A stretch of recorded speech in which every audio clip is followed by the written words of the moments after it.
sino con las piernas. ¿Se imagina? Eso se llama el reflejo de modo. Reflejo de modo. ¿Cuál es el estímulo? Es un estímulo auditivo. Pero como el niño está en situación de hiperreflexia, se reacciona de una manera bárbara, ¿no? En ese momento, si abre los deditos, ¿no? Porque está con la mano así, pero mira, reflejo de modo. ¿Por qué? Está en una situación de hiperreflexia. Si yo voy con una llavecita, justo Fabio, ¿no? La llavecita que le gusta a Fabia, y le hago en su platita tan pequeñita, ¿qué va a tener? Barniz. El primer dedo gordo se va para allá y se abre todos sus dedos. ¿Por qué tiene barniz? ¿Por qué está en situación de hiperreflexia? ¿Qué más? ¿Qué hago con el muchachito? Ah, ya. Le volteo la cabeza y se la roto para un lado. Y en el momento en que yo le estoy rotando la cabeza, estoy estimulando los conductos semicirculares y el niño hace eso, ¿no? ¿Cómo se llama ese reflejo? El reflejo de esgrimista, porque da la impresión de que, ¿no? El chiquito va a hacer un deporte que es el esgrima, ¿no? Es un reflejo complejo. La pregunta para ustedes es: ¿por qué todos los seres humanos, todos fuimos recién nacidos, ¿no? Que no parezca, ¿no? Pero todos hemos sido recién nacidos. ¿Y por qué nacemos en estado de hiperreflexia psicoteminosa? ¿Alguien me dice? A ver. ¿Por cuestiones de naturaleza, doctora? ¿Por cuestiones de naturaleza de sobrevivencia? Sí, claro que sí, pero tiene una fisiología. Obviamente todos tienen la naturaleza, pero ¿cuál es la fisiología? Alumnos, lo que pasa es que se nace en estado de liberación gamma. ¿Por qué liberación gamma? Porque la corteza cerebral es totalmente inmadura. Las neuronas de la corteza cerebral todavía no están mielinizadas. Durante el primer año de vida, ¿no? Ahí comienza, ¿no? Desde que el niño nace ya comienza a la mielinización. Nacemos tan inmaduros que ni siquiera vemos. El niño cuando nace no ve, comienza a ver a los 2 meses porque se mielinizan los nervios ópticos. El niño no camina recién, ¿no? Comenzará a dar sus pasos, ¿no es cierto? Dependiendo de la estimulación, 8 meses, 9 meses, que al año ya están dando sus pasitos. Y lo mismo, las primeras palabras al año, primero hablará perfectamente pues a los 2 o 3. Esa es la inmadurez del sistema nervioso, de la corteza cerebral, y por eso es que gamma, todo el sistema gamma está liberado, por eso la hiperreflexia osteoteminosa. ¿De acuerdo? ¿Qué tal inmadurez, no? A diferencia de otras especies, ¿no? Por ejemplo, el pollito, desde que nace, desde un huevo, ¿qué pasa? Cuando nace, él nace porque pica su mismo cascarón, comienza a dar picotadas y sale. El pollito sale solito, ¿no? Y una vez que sale, se para y comienza a buscar su maicito, ¿no? ¿Qué diferencia? El ser humano es totalmente dependiente. Si alguien no amamanta al ser humano, se muere, ¿no? Se muere. Bien, entonces aquí tenemos la explicación de estos reflejos, ¿no?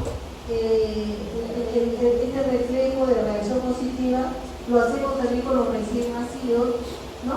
El recién nacido está con la rodilla flexionada, pero ¿qué hacemos nosotros? Sobre la camilla, ¿qué hacemos?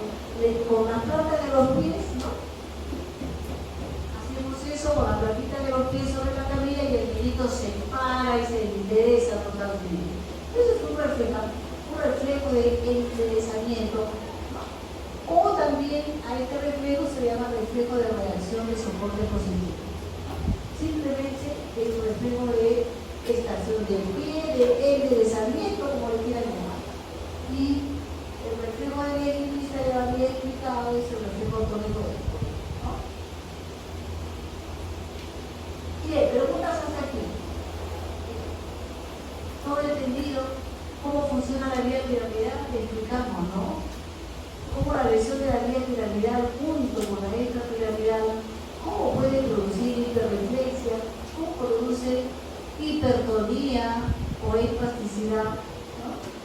Cuando la primera neurona de la corteza se destruye. Ojo, alumnos, desde el punto de vista fisiológico es lo mismo que la primera neurona se lesione tanto en la corteza como en su axón, porque a lo mejor hay enfermedades bien raras que se caracterizan porque hay degeneración de la vía piramidal cruzada a nivel de la médula. Y si hay una degeneración, ¿cómo es catalogado eso? ¿Por qué se caracteriza el paciente? ¿Qué tendrá el paciente si degenera ambas vías piramidales cruzadas? ¿Cómo viene el paciente?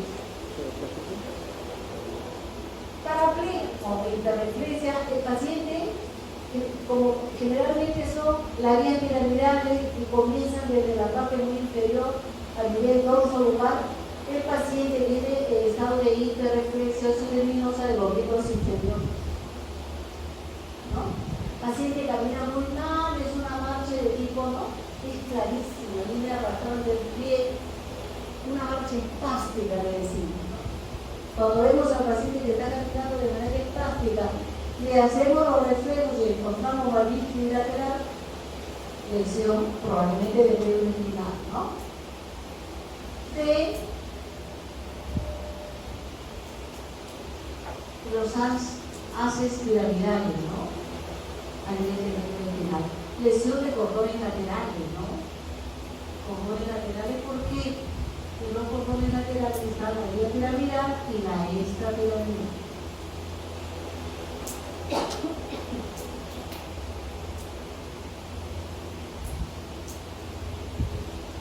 Se dice que la espasticidad sobre todo depende de la lesión de la vía extrapiramidal, pero siempre lo he dicho que están juntitas, pues. Y estudios fisiológicos, por supuesto, de otros investigadores, dicen que cuando se lesiona fundamentalmente la vía piramidal, lo que disminuye un tanto en la fuerza, ¿no? Pero eso ya es una cicatrización súper exquisita, ¿no? Generalmente se ven las dos vías afectadas. Bien, ya hablamos de la vía piramidal, de la vía piramidal, ahora vamos a hablar del cerebro. Hemos dicho que el cerebro también es una estructura importante porque también planea el movimiento. O sea que es importante.